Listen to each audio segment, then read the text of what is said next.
I like to read, so I thought, why not make a series where I analyze the books that I've read, I review them, I break them down, and by the end of the video, I give you a clear idea of what the book is about so that you can decide if it's your next read or not.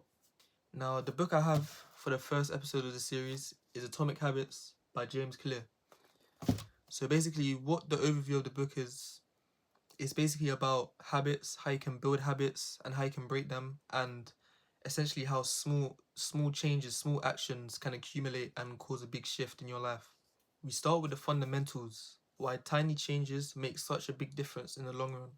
This chapter basically makes the point about how small changes over time accumulate, they stack onto each other and they create a big shift. Even when in the moment the individual changes look very small, the individual actions look as if they're not contributing to much. Sometimes it's not even noticeable at all until you look back at it years later and you realize the amount of change that's actually gone on. And James Clear provides us with a perfect analogy in this book where he talks about an ice cube. I don't know it off by heart, so I'm going to read it from the book. So, as written, imagine that you have an ice cube sitting on a table in front of you. The room is cold and you can see your breath. It is currently 25 degrees. Ever so slowly, the room begins to heat up. 26 degrees, 27, 28. The ice cube is still sitting on the table in front of you. 29 degrees, 30, 31. Still, nothing has happened. Then, 32 degrees. The ice begins to melt. A 1 degree shift, seemingly no different from the temperature increases before it, has unlocked a huge change. You see, from this analogy, the monumental shift is a result of many previous actions. And looking at it on its own, it may bring no change, but when stacked together, it causes a big shift. Another great concept in this chapter is the point he made about getting 1% better every day. And as written, improving by 1% isn't particularly notable. Sometimes it isn't even noticeable, but it can be far more meaningful, especially in the long run. If you can get 1% better each day for 1 year, you'll end up 37 times better by the time that you're done. Conversely, if you get 1% worse each day for 1 year, you'll decline nearly down to zero. What starts as a small win or a minor setback accumulates into something much more. Now, a point made in this book that is probably the most impactful for me personally is the point that your systems matter more than your goals. And I know it sounds counterintuitive, like, shouldn't we be goal driven? Isn't goals what we prioritize? And why are we taking them off the pedestal? Well, firstly, let's go back to the basics. First, we have to understand what is the difference between a goal and a system. Well, a goal is the direction. The goal is the endpoint, it's the outcome. But the system is the processes put in place to get to that outcome. It's like having a sat nav in your car. The destination is the goal, but the actual car, the engine pushing you towards that destination, that is the system. And these are the written definitions in the book.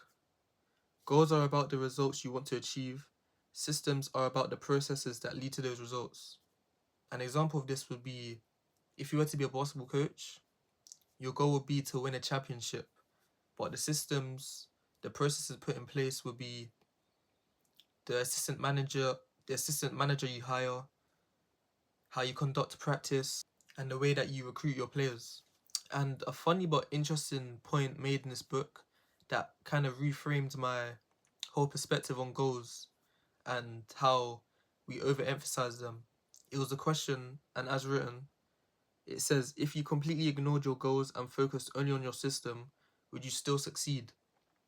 Now, after some thought, I came to the realization that you still would, because you can have a goal, you can have a direction, but without the systems put in place, how you get there?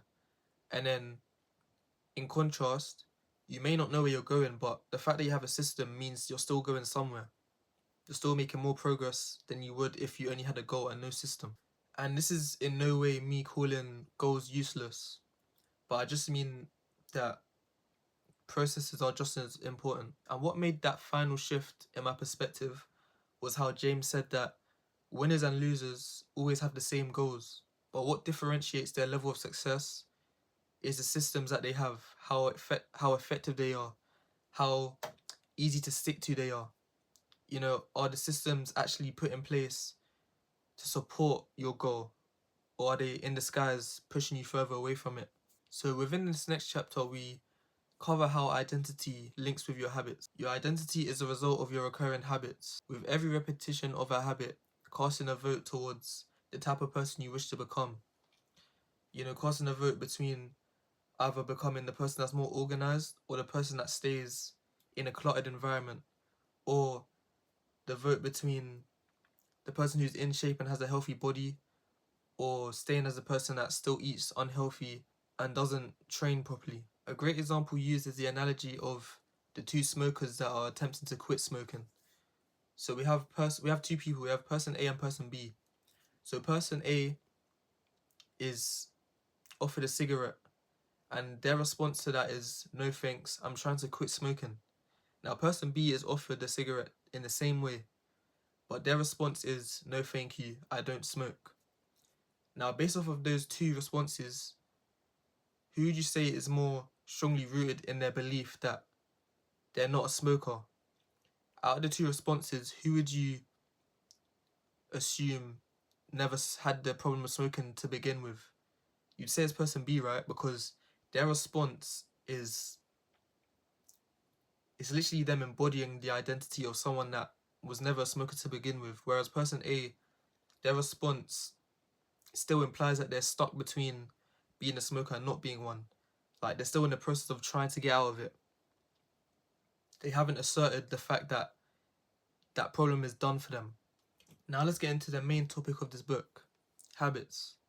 A habit is a behavior that's been repeated enough times to become automatic, and any behavior can be broken down into a feedback loop that consists of the 4 steps: cue, craving, response, and reward. The cue is what triggers your brain to initiate a certain behavior.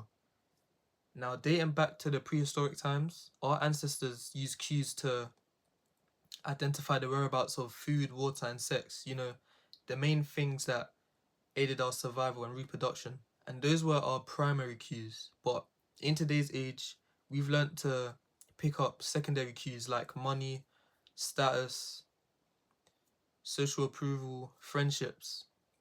But the thing is, regardless of it being a secondary cue, secondary and primary cues, they all have the hidden motive of aiding us in sexual reproduction and survival. Now, cravings are the second step, and they act as the motivational force behind our habits. So receiving a cue with no motivation, meaning no craving, just leads to no action happening. There's no reason for us to act out that behavior. Now, the craving is for the change in state that doing the habit brings us. You don't eat a burger just because it's a burger. You eat a burger because it brings you from the state of being hungry to feeling satiated. That craving of feeling full, that's why we do the thing. Now, the first step is the response. This is the part of the habit that we actually perform. And the response occurring all depends on how motivated you are to act, and the level of friction, meaning how difficult it is for you to perform the action. For example, if a certain habit takes a lot of physical effort to do, then you're less likely to actually do it because it's not something that's easily accessible for you that you can keep doing in the long run. Now, the last step is reward. Reward is the result of the response. It's what we get out of it. And we seek the reward for 2 reasons. Reason 1, to satisfy us, and reason 2, to teach us. So when it comes to satisfaction, the reward is a benefit of its own. It's like how food and water deliver energy and nutrients for our body to survive. But in modern terms, and the more immediate level, the reward satisfies our craving to eat. And when it comes to teaching, rewards signal to the brain what habits are worth sticking to in the future, or what habits are just not worth it at all, depending on the level of pleasure that we get from doing them. So if a reward from a certain habit we've done isn't very pleasuring, or it doesn't give us that instant gratification, we're less likely to repeat it because our brain's like, okay, this isn't worth it because I'm not getting out of it what I'm looking for. Now, the 4 laws of behavior change is the last main topic of this book. But because of how in detail this topic is, this takes up basically the remainder of the book. So the 4 laws are a set of rules that can be used when trying to make or break a habit. So when trying to make a habit, the 4 laws go like this. Step 1 is to make it obvious. Step 2 is to make it attractive. Step 3 is to make it easy. And step 4 is to make it satisfying. Now on the inverse, when trying to break a habit, step 1 would be to make it invisible. Step 2 would be to make it unattractive. Step 3 would be to make it difficult. And step 4 would be to make it unsatisfying. So step 1, making it obvious. This means to make the cue something easy to spot within your environment. So for example, if you want to create the habit of reading more, what you would do is leave a book. Instead of leaving it in a place that you can't find it, you'd leave it on a desk, on your work desk, somewhere that you constantly return to multiple times throughout the day, because every time you sit down at that desk and you see the book in your field of view, you're more likely to pick up the book. You're more likely to be reminded of the habit that you're trying to begin. And in the inverse, step 1 would be to make it invisible. So an example of this could be, if you're trying to eat less junk food, you would just stop buying junk food. You wouldn't have any junk food in your cupboard. You wouldn't have any junk food in your room. You wouldn't have any junk food in your house unless you had to go out and buy it to get some. Because once you remove the junk food from your environment, the cue is no longer there. And that's the first step of performing a habit, the cue. So if the cue is not there, you're less likely to eat the junk food. Now the second step is to make it attractive. Now, this is extremely important because many new habits that we try to form, they're usually boring, especially in the modern day, because we're so used to instant gratification. We're so used to easy access to things that just give us the pleasure that we want instantly. The habits that we're trying to form, the habits that are good for us, they're usually seen as more boring in comparison to the stuff that's not good for us, but it's easy to access. So in this case, making it attractive would be, you could use something called temptation bundling, which is essentially pairing a habit that you need to do with a habit that you want to do. And a clear example of this would be, if you want to get in more cardio, you want to start using the treadmill more, you just find the process boring and grueling. What you can do is watch Netflix while you go on the treadmill. So in a sense, you can watch your favorite show, the habit that you want to do, and you pair it with what you don't want to do but you need to do, which is walking on a treadmill, and this makes the whole process feel more easier. And in the inverse, the second step would be to make it unattractive. So a good way to do this is to reframe your mindset towards the old habit that you're trying to break. For example, if you like staying up late at night, reframe your mindset towards that thing and start to think about the consequences that can follow if you continue this habit. For example, you could say to yourself, I want to stay up late tonight, but I run the risk of waking up late and being late to work. And you just keep feeding your brain that. You keep telling your brain, if I do this, this bad consequence will happen.